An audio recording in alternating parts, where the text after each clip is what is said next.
परिचय। अरे नीता, क्या तुमने कभी जन्मदिन के उपहार को लपेटा है?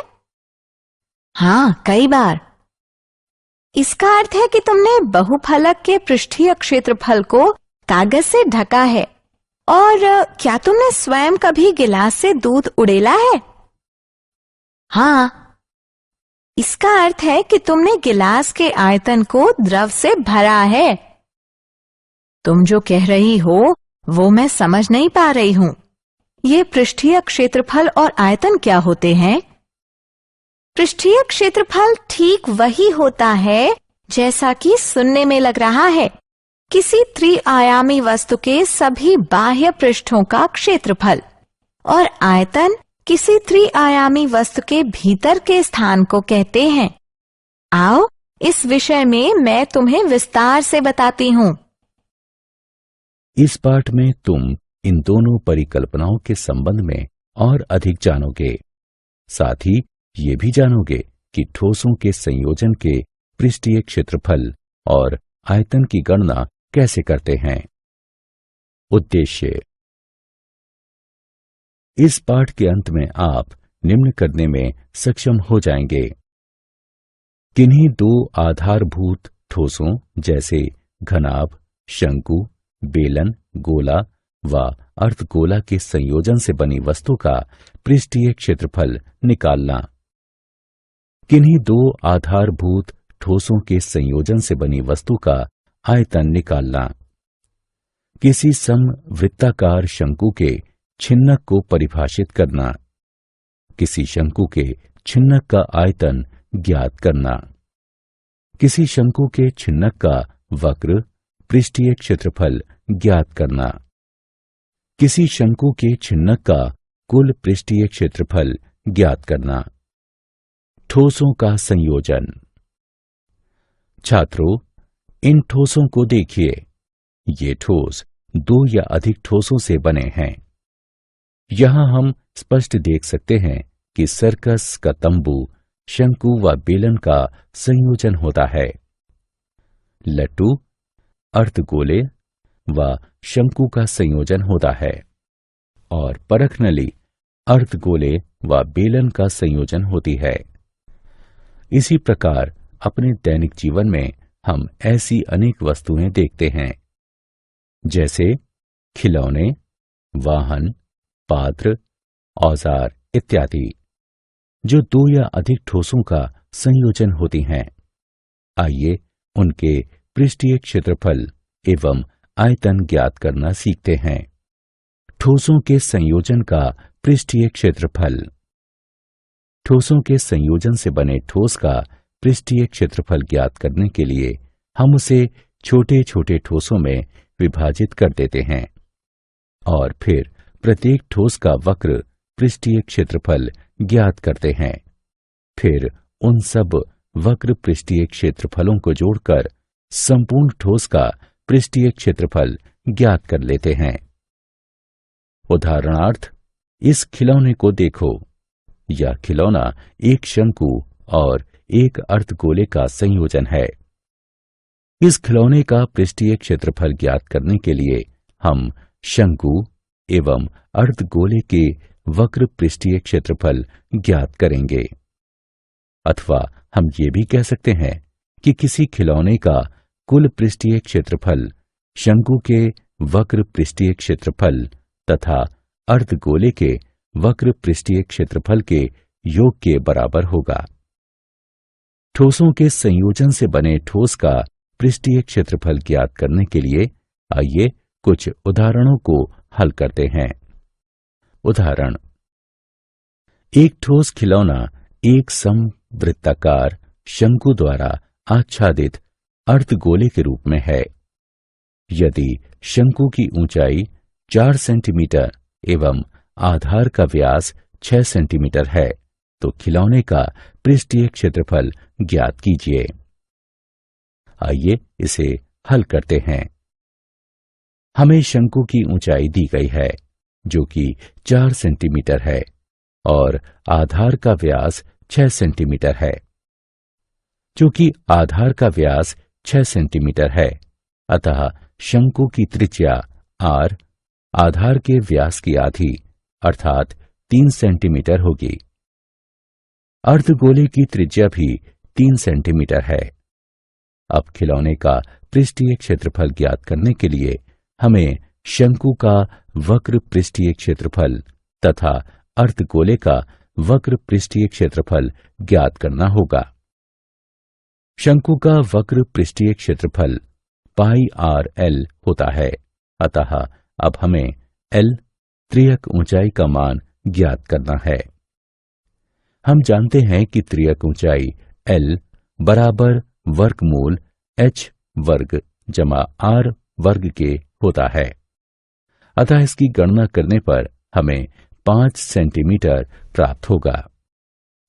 अब पाई आर एवं एल का मान रखने पर हमें 3.14 गुणा 3 गुणा 5 प्राप्त होता है, जो कि 47.1 वर्ग सेंटीमीटर के बराबर है। आइए अब अर्धगोले का वक्र पृष्ठीय क्षेत्रफल ज्ञात करते हैं, जो कि 2 पाई आर का वर्ग। अतः हमें प्राप्त होता है 2 गुणा 3.14 गुणा 3 गुणा 3 बराबर 56.52 वर्ग सेंटीमीटर। अतः खिलौने का कुल पृष्ठीय क्षेत्रफल बराबर शंकु का वक्र पृष्ठीय क्षेत्रफल जमा अर्धगोले का वक्र पृष्ठीय क्षेत्रफल बराबर 47.1 जमा 56.52 बराबर 103.62 वर्ग सेंटीमीटर। इस आकृति को देखिए। ये सजावट के लिए प्रयोग होने वाला ब्लॉक 2 ठोसों से निर्मित है, एक घन एवं एक अर्धगोला। ब्लॉक का आधार 5 सेंटीमीटर कोर वाला एक घन है और उसके ऊपर लगे हुए अर्धगोले का व्यास 4.2 सेंटीमीटर है। ब्लॉक का संपूर्ण पृष्ठीय क्षेत्रफल ज्ञात कीजिए। हल। घन का संपूर्ण पृष्ठीय क्षेत्रफल बराबर 6 गुणा भुजा का वर्ग बराबर 6 गुणा 5 गुणा 5 वर्ग सेंटीमीटर बराबर 150 वर्ग सेंटीमीटर।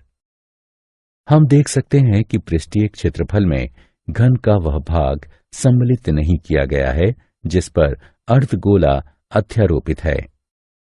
अतः घन का संपूर्ण क्षेत्रफल बराबर घन का संपूर्ण पृष्ठीय क्षेत्रफल घटा अर्धगोले के आधार का क्षेत्रफल जमा अर्धगोले का वक्र पृष्ठीय क्षेत्रफल।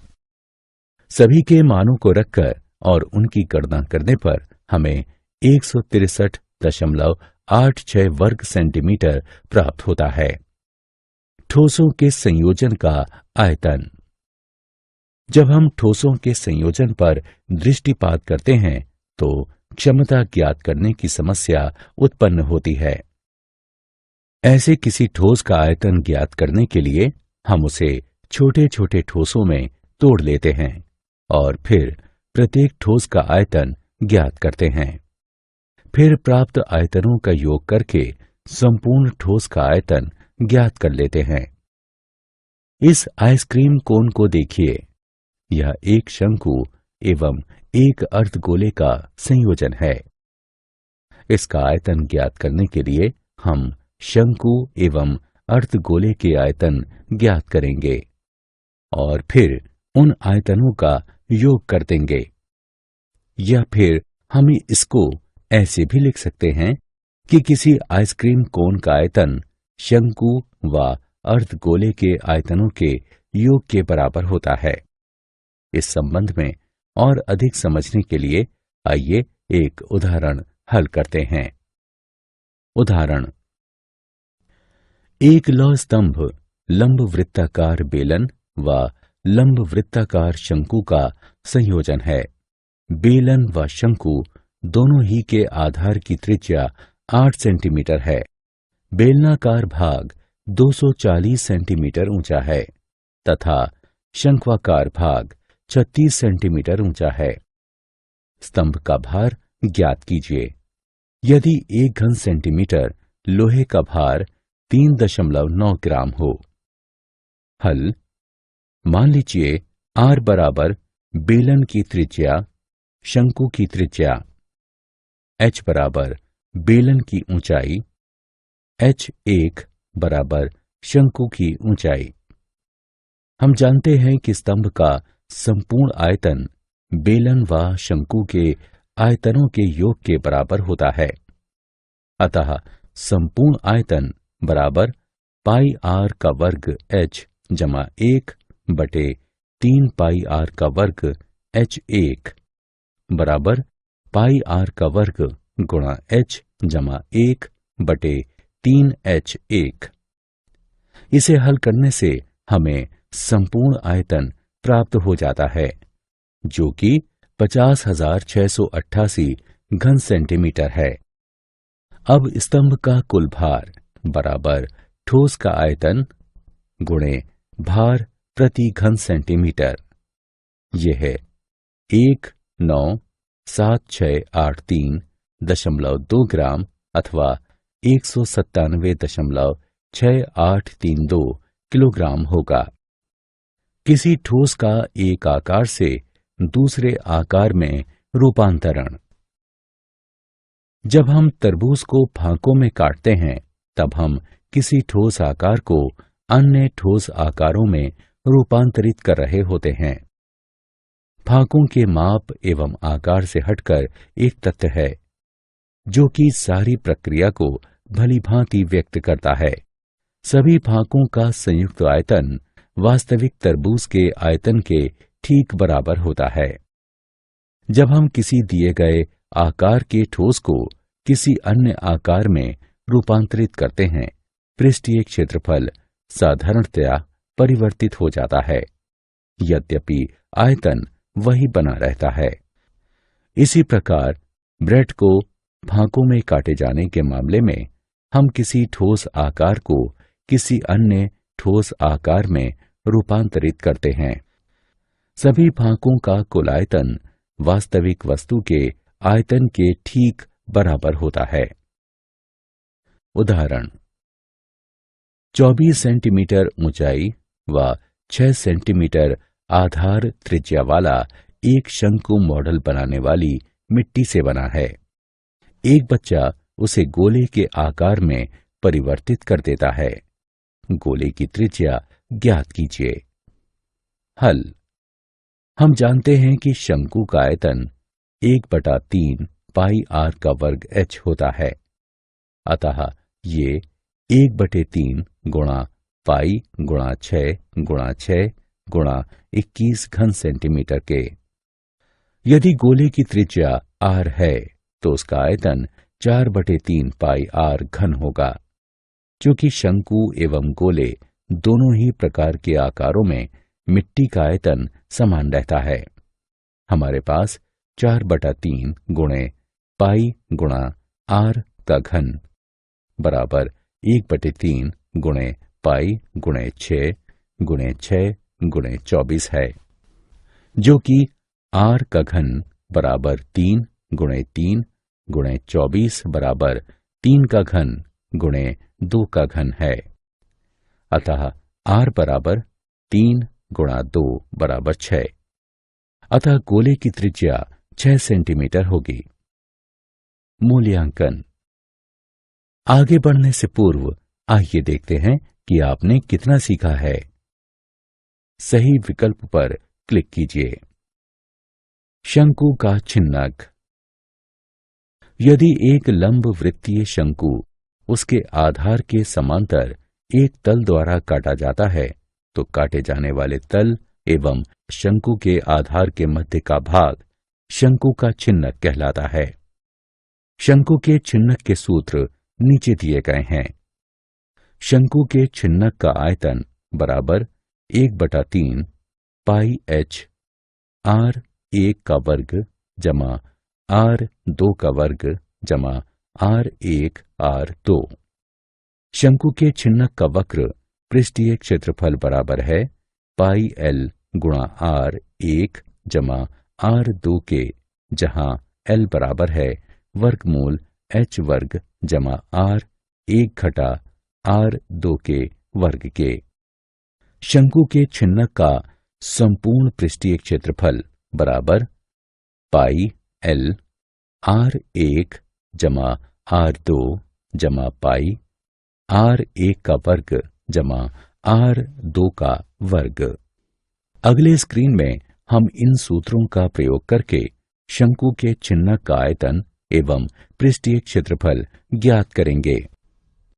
उदाहरण, सामान ले जाने वाली एक बाल्टी लंब वृत्तीय शंकु के छिन्नक के आकार की है, जैसा कि चित्र में दिखाया गया है।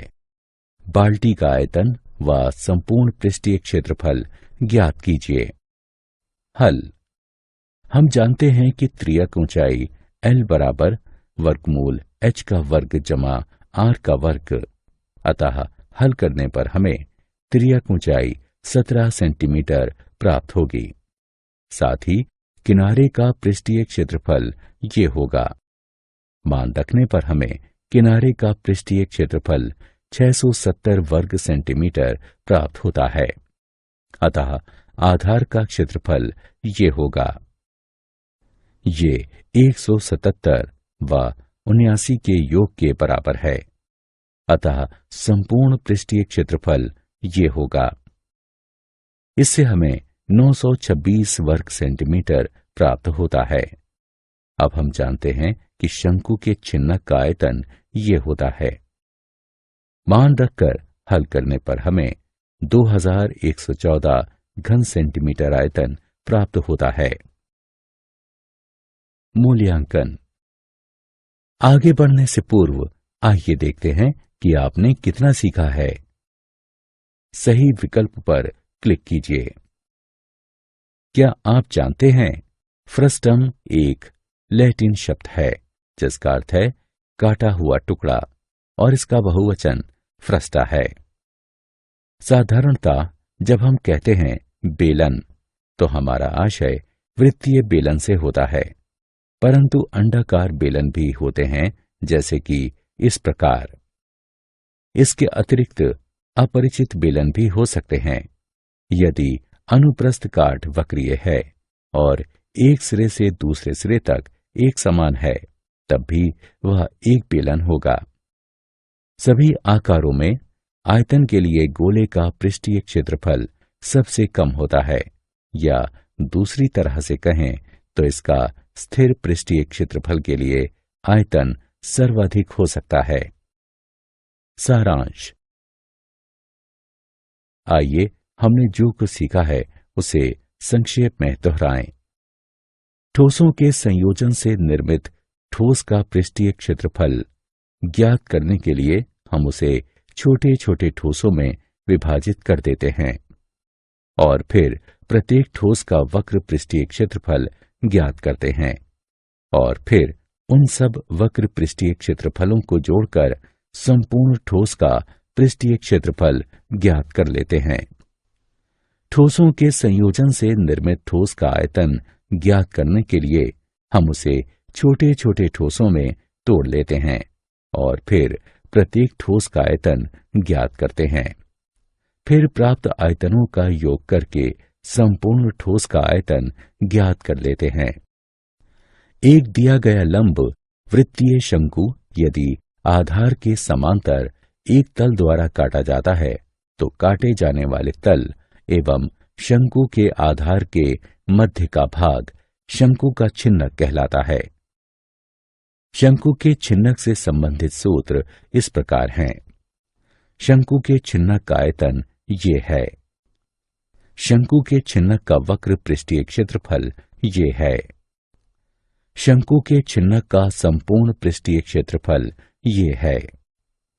जहां h बराबर छिन्नक की लंबवत ऊंचाई, l बराबर छिन्नक की त्रियक ऊंचाई तथा r1 व r2 छिन्नक के दोनों आधारों यानी सिरों की त्रिज्याएं हैं।